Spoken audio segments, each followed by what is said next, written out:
Hi there, and welcome to The Daily Gardener, an almanac of garden history, literature, and small botanical joys. I'm Jennifer Eadling, and today is April 14th. I want to begin by wishing you a happy National Gardening Day, a day when the world tilts just slightly toward green. This is the time of year when you walk outside and count quietly. The daffodils are up. Good. The scilla have scattered themselves like blue confetti. Also good. And then you look at the magnolia. Those swollen buds, furred and silver all winter long, they're just beginning to loosen. And then you check the forecast. 32, 31. You know what that means. April is beautiful, but it is not trustworthy. This is the season when gardeners hold their breath, waiting to see what comes back and what doesn't. Here's today's garden history. It was on this day in 1888 that the American nurseryman Harry Evan Saier was born in Lansing, Michigan. Harry started out with big plant dreams. He was focused on a single goal: to have a nursery of his own. Harry's first job was running a newsstand in downtown Lansing. Then he studied agriculture and engineering at a local college. Before most men his age had settled into a trade, Harry was running a seed store and a flower shop of his own. Around town, people knew that if it was green and growing, Harry Saier had his hands in it. He was always hustling. And because of that, he was always looking for help. He placed newspaper ads for men and women to assist with the work, from transplanting cabbages in the greenhouse to handling trees and nursery stock. One notice simply read, "Wanted, lady to Canvas City for shrubs, seeds, and garden supplies." By 1926, Harry bought a century farm along Highway 99 in Dimondale, Michigan. There was a Victorian brick house in the front, long outbuildings behind it. This was the dream, where Harry could do it all. And from that point on, he began thinking bigger.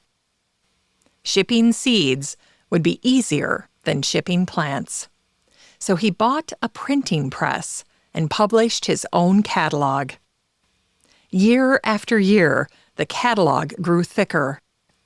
For the price of a postage stamp, Harry wrote to growers and botanists all over the world, to collectors in Africa and Asia, to farmers and seed savers in Latin America and South America, to gardeners and everyday people willing to send him what others could not.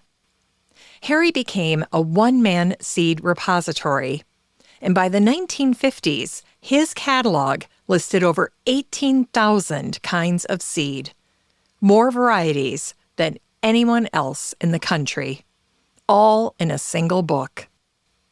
When gardeners wrote to newspapers asking where to find a particular plant, editors answered plainly, "Try Harry Saier in Dimondale." The Southern garden writer Elizabeth Lawrence wrote to her friend Catherine White that Harry's catalog arrived by mail, and she owed him a quarter for 3 years running, because Harry sent the seed first and took payment later. That was his system. You wrote a letter, you enclosed what you could, and eventually a seed packet arrived in the mail. Back on the farm in Dimondale, orders were kept in drawers, seeds were stored in jars. Everything was done by hand. Harry married Hazel Cole, and they raised 2 daughters on the farm. One daughter even married there during the years when the catalog was at its height. For a time, the letters kept coming, the seeds kept moving. But by the 1960s, the world had changed. Full-color seed packets were everywhere. Garden centers multiplied. Hybrid varieties filled glossy catalogs. Harry's big old catalog felt like it was from another era. He had never scaled the live plant side of his business. He was a seedsman at heart. And by the early 1970s, Harry was 86. His eyesight was failing. He was tired. In 1973, a young man in California wrote for an obscure seed. Harry sent the catalog. The order was placed, but the seed did not arrive. The young man called.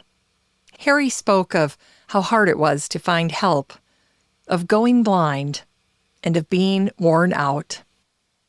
He said he might just haul all of it to the dump. So the young man and his friend hitchhiked to Dimondale.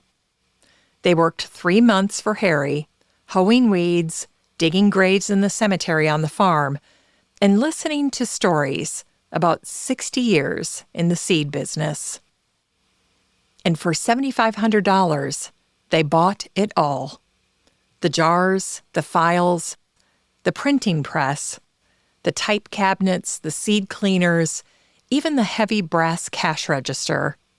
They filled 2 railroad boxcars, and it all went west to California. And from that cargo began the J.L. Hudson Seed Company. At the end of his life, Harry still ran the cemetery on his farm.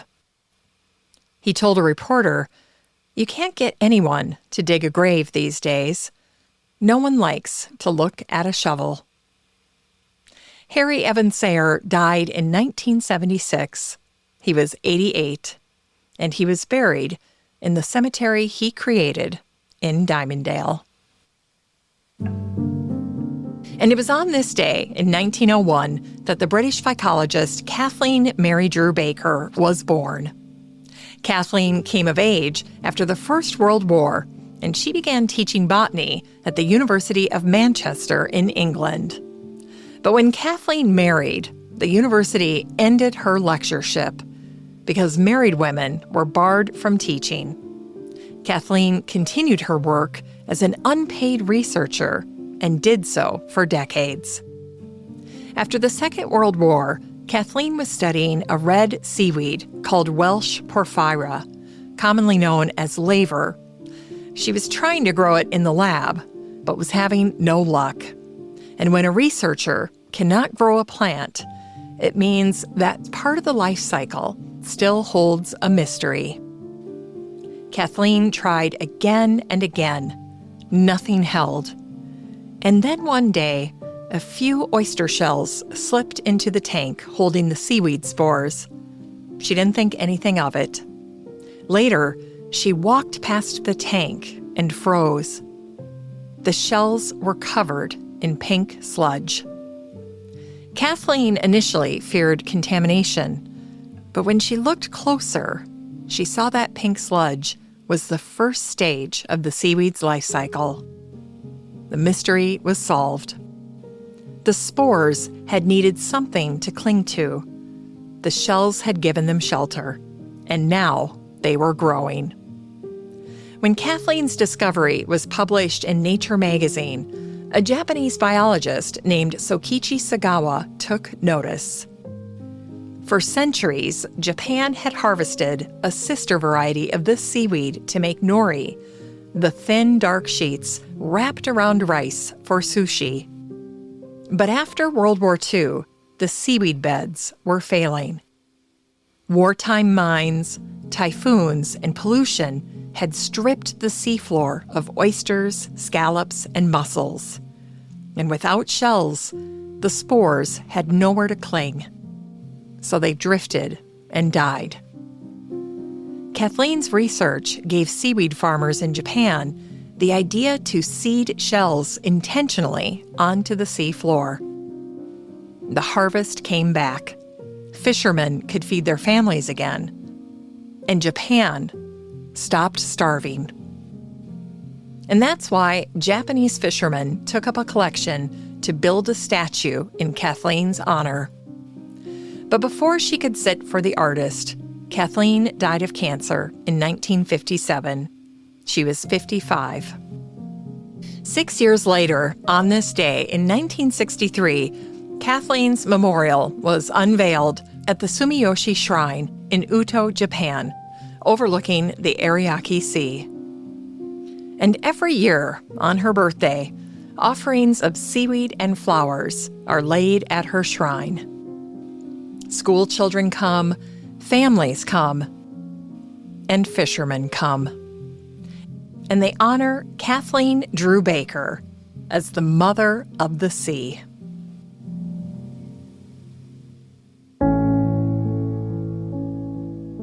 In today's Unearthed Words, we hear haikus by Matthew Louvière, born on this day in 1930 on Avery Island, Louisiana. Matthew was a poet who spent his days poling a pirogue through coastal marsh, where bayous breathe slowly and egrets lift from lily ponds. A Korean War veteran, Matthew returned to the water he knew best. He wrote what he saw, what shifted, and what passed. Here's a few of his wonderful haikus. The lily pond, with one step, the snowy egret moves the moon. Piroguing along the coastal marsh, a pair of summer ducks. Blue hydrangeas down the mountain path. Suddenly, the sea. Moonlit paddle, a pirogue rounding the bend. Lightning, the knife goes all the way through the fish. Matthew never needed more than a few words.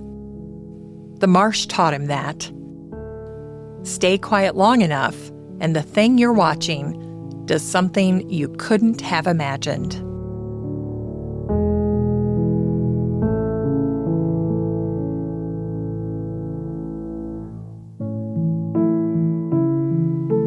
It's time to grow that garden library with today's book, Llewellyn's 2026 Herbal Almanac.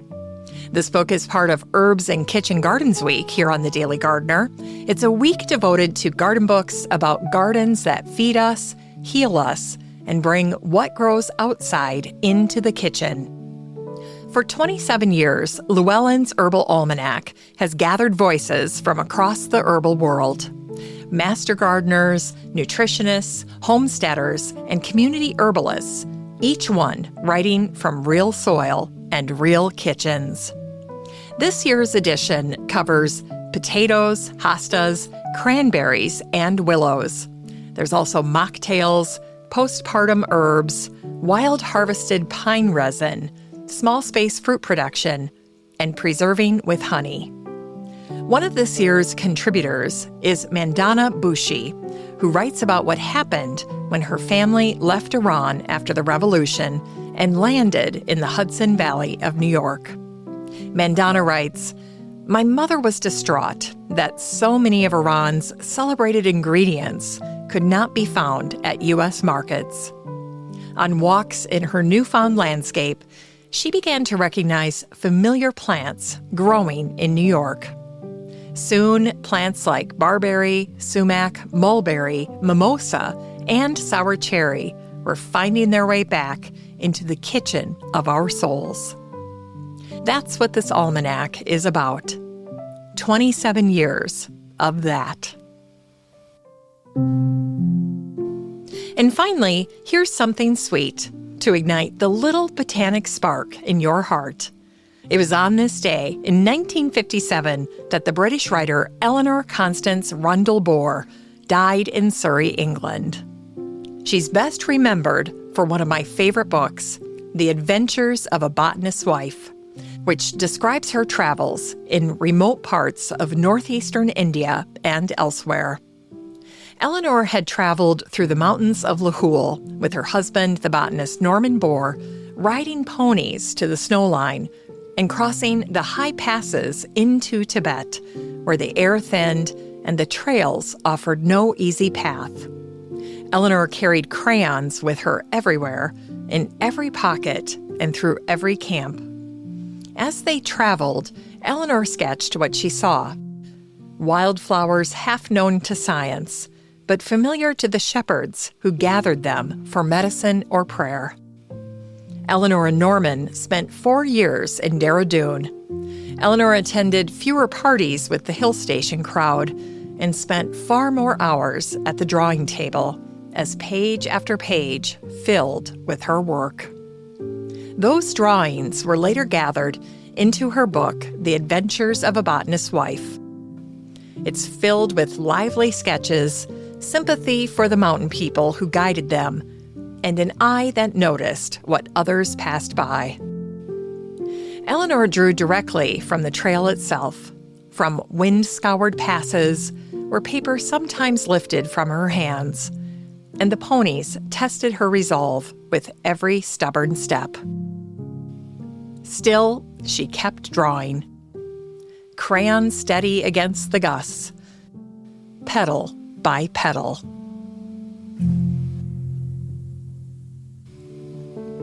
As we close the show today, remember, some springs are generous, some are not. Tulips may be one nibble away from nothing. Magnolia buds may not survive the cold night ahead. And then, a bulb you forgot you planted pushes up through the soil like a small hello. Every year in the garden is full of puts and takes. Some things will not come back. The garden is not predictable, and it never will be. So we take it a day at a time. We walk out, we look at what we find, and we deal with what the garden gives us. Thanks for listening to The Daily Gardener. And remember, for a happy, healthy life, garden every day.